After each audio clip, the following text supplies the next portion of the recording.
Hai, selamat pagi adik-adik. Hari ini adalah hari kedua masa pengenalan lingkungan sekolah SMP PGRI 1 Cimahi secara daring. Sebentar lagi kakak akan putarkan videonya. Sebelumnya, kalian harus bersiap-siap ya, memperhatikan setiap materi yang diberikan oleh Bapak Ibu Guru. Karena di akhir video, kakak akan memberikan beberapa pertanyaan yang harus dijawab oleh kalian. Jadi, untuk hari kedua ini, harus tetap semangat ya.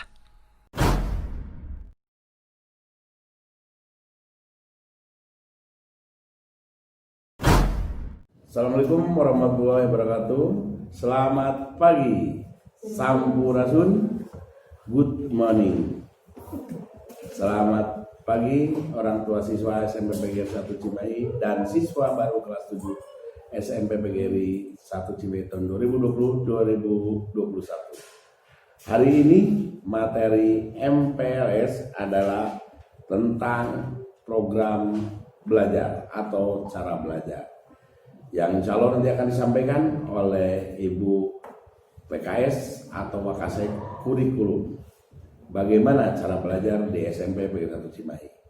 Untuk membuka kegiatan MPLS hari ini, mari kita bersama-sama berdoa dengan membacakan Al-Fatihah bagi yang beragama Islam, bagi yang di luar agama Islam atau non-Islam, silakan sesuai dengan ajarannya masing-masing.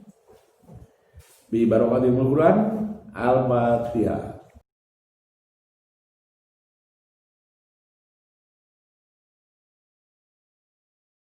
Amin ya robbal alamin. Selanjutnya, mari kita bersama-sama mengikuti materi pembelajaran cara belajar yang akan disampaikan oleh Wakasek Kurikulum, yaitu yang terhormat Ibu Indri Ratnapuri SPD. Selamat mengikuti dan jangan lupa siswa untuk menyimak dan merangkum materi yang akan disampaikan di materi pokok MPLS pada hari ini. Selamat belajar. Bismillahirrahmanirrahim. Assalamualaikum warahmatullahi wabarakatuh. Selamat pagi. Good morning everybody. Wilujeng enjing. Sampurasun. Hai anak-anakku semua yang ibu cintai dan ibu banggakan. Selamat datang bagi kalian semua yang sudah diterima di SMP PGRI 1 Cimahi. Oh iya, perkenalkan. Nama ibu Indri Ratnapuri. Ibu di sekolah ini menjabat sebagai Wakil Kepala Sekolah Bidang Kurikulum sekaligus mengajar mata pelajaran Bahasa Inggris. Seperti yang tadi sudah disampaikan oleh Bapak Ketua Program Kegiatan MPLS, Bapak Endang Wahyudin MPD, bahwa materi kedua pada hari ini adalah struktur kurikulum di SMP PGRI 1 Cimahi dan bagaimana cara belajar efektif. Mohon sekarang kalian simak baik-baik.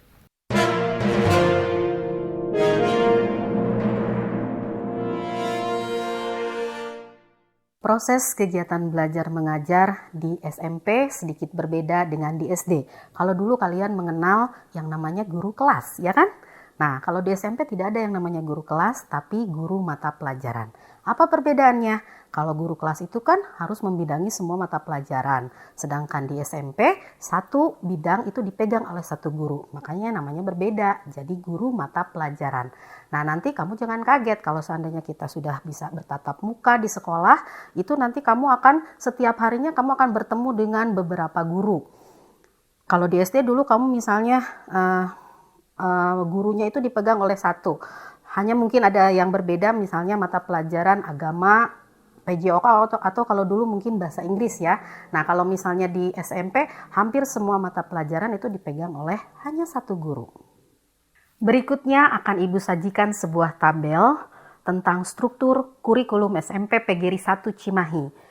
Mata pelajaran apa saja yang akan kalian dapatkan nanti? Simak baik-baik ya.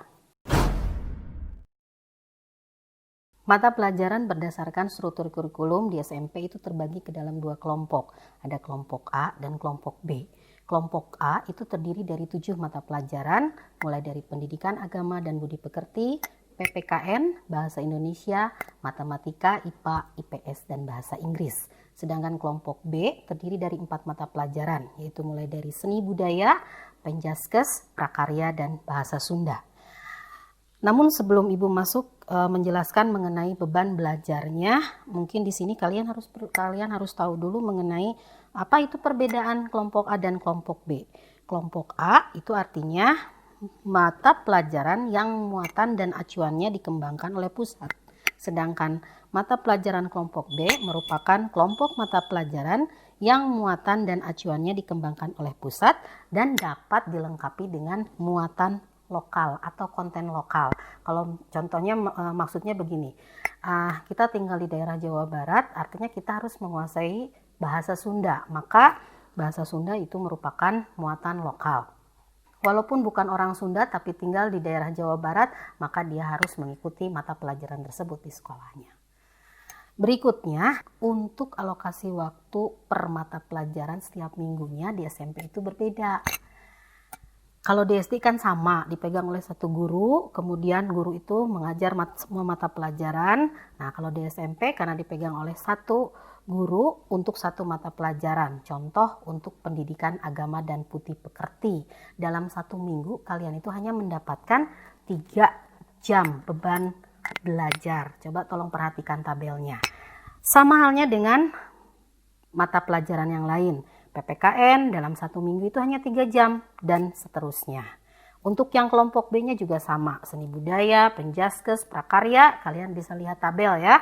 Alokasi waktu per minggunya itu hanya seni budaya misalnya 3 jam. Nah, kemudian ini bahasa Sunda tadi muatan lokal kita itu hanya 2 jam. Namun seperti yang kita ketahui pada masa pandemi COVID ini, bukan cuma Indonesia tapi hampir seluruh negara di dunia melaksanakan pembelajaran secara daring. Nah, nanti kita rencanakan pembelajaran secara daring ini sampai sekitar bulan Oktober. Jika kondisi Kota Cimahi sudah mulai membaik, masuk kembali ke dalam zona hijau, mungkin kita berusaha untuk melaksanakan pembelajaran tatap muka seperti biasanya. Kalian bisa kembali lagi ke sekolah seperti biasanya. Kita bisa bertatap muka di kelas. Kita susun organigram kelas, siapa KM dan sebagainya. Untuk kali ini barangkali mungkin mohon kita maklumi bersama ya. Jadi pembelajarannya secara daring. Nah, setiap harinya mungkin hanya 2 mata pelajaran. Dan itu nanti mungkin akan kita share kembali, wali kelas yang akan men-share-nya di kelas masing-masing berikut di grup orang tua kalian supaya kalian mengetahuinya.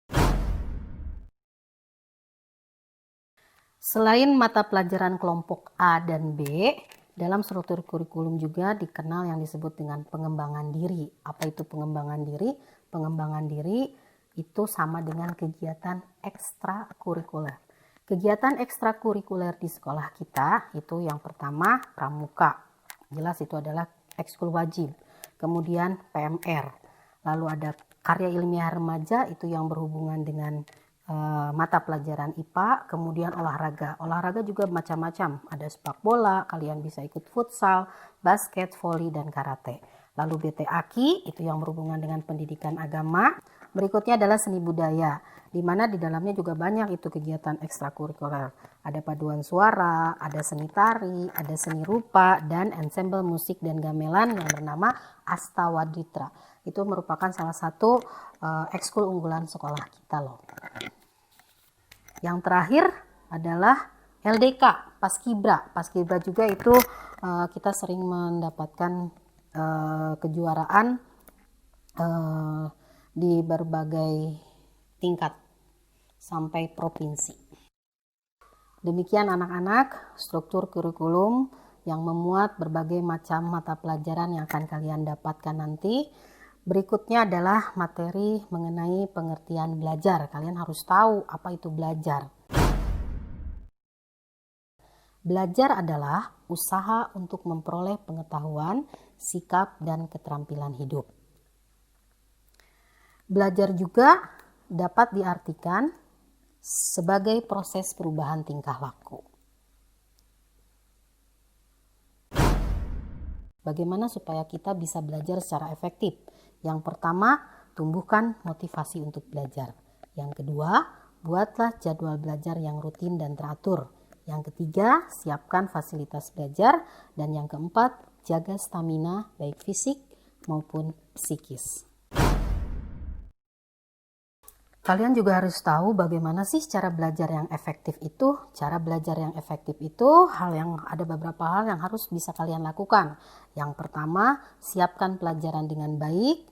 Yang kedua, menyimak penjelasan guru dengan baik dan penuh konsentrasi. Yang ketiga, mencatat hal-hal penting dari penjelasan guru serta aktif bertanya kepada guru dan teman tentang penjelasan atau materi yang belum dipahami. Yang terakhir adalah rajin mengerjakan tugas yang diberikan dan mengumpulkan tepat waktu tentunya. Yang terakhir yang ingin Ibu sampaikan, perlu kalian ingat semua ya anak-anak, dengan cara apapun kamu belajar, daring ataupun bukan, dimanapun kamu berada, insya Allah kamu pasti sukses meraih cita-citamu, asal kamu bersungguh-sungguh. Selamat belajar di tahun ajaran baru. Terima kasih. Nah, bagaimana adik-adik? Kalian sudah memperhatikan dengan baik kan? Kakak harap sih begitu. Sekarang kakak akan memberikan pertanyaan kepada kalian. Yang pertama, apa perbedaan guru kelas di SD dan guru mata pelajaran di SMP? Yang kedua, apa yang dimaksud dengan belajar? Pertanyaan nomor 3, hal-hal apa saja yang harus diperhatikan jika kita ingin belajar secara efektif? Nah adik-adik, untuk jawabannya bisa kalian kirimkan langsung ke grup WhatsApp kelas kalian atau bisa langsung mengirimkannya pada ibu bapak wali kelas kalian masing-masing. Terima kasih untuk hari ini adik-adik. Tetap sehat, tetap sekolah, tetap semangat. Keep smile and always be happy. Dadah!